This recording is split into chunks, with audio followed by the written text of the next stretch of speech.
joué à la loterie de la carte verte, donc ce fameux permis de travail américain tant convoité. Et par hasard, comme ça, en fait, je partais faire mes études en Italie.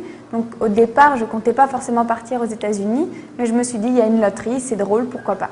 Donc je joue à cette loterie. Quelques mois plus tard, on m'apprend que j'ai gagné, que je fais partie des heureux gagnants. Et là, on me dit, est-ce que vous voulez continuer les démarches? C'est plutôt lourd, administrativement parlant. Et je me souviens, j'ai dit à ma mère, écoute, si je l'ai gagné, c'est pas par hasard, continuons. Et j'ai continué. Et la dernière démarche administrative, c'était une radio des poumons. Et en fait, à cette radio des poumons, on a découvert que j'avais un ostéosarcome, une tumeur sur une de mes côtes, en fait.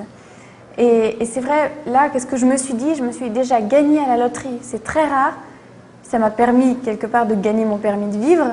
Je me suis dit, je ne peux pas me plaindre. C'est pas possible. J'ai trop de chance, j'y vais. C'est que c'était écrit pour moi.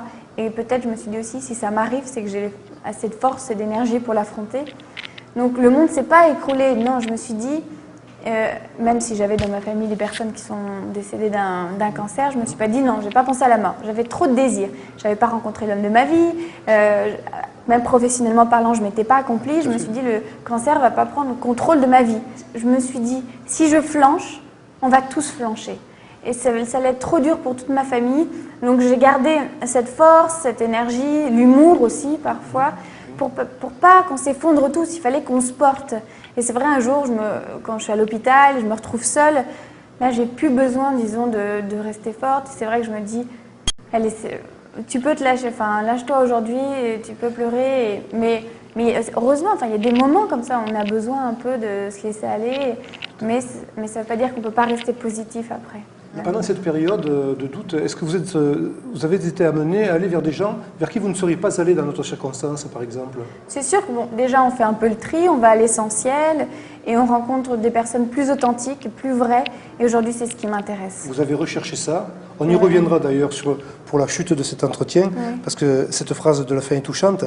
Vous pensiez légitimement que le regard des autres sur vous avait changé. Mais quel a été votre regard sur les autres, justement? Parce que je crois que vous étiez plus inquiète de ça que du regard que les autres pouvaient avoir sur vous. C'est sûr que le regard de l'autre est important quand on est femme. J'avais 23 ans, donc j'essaie de rester féminine. Même à l'hôpital, tu sais, s'il n'y a pas beaucoup d'activités à l'hôpital, je me maquillais, je mettais ma perruque, je m'apprêtais. Il n'était pas question que mon médecin ne me voie pas, entre guillemets, normal. Je continuais à me maquiller, à rester dans la vie. Et quand j'allais bien, entre mes périodes de chimiothérapie, je sortais en boîte, j'essayais de voyager, de rester le plus normal possible. Et ça aussi, ça nous aide beaucoup. Tous ces artifices, les fossiles, enfin, le maquillage, toutes ces petites choses. C'est important. C'est très important. Le psychique aide le physique dans ces cas-là.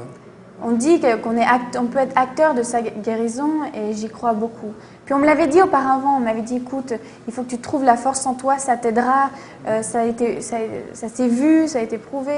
Et donc j'ai gardé ça en tête tout le temps et ça m'a donné beaucoup de courage.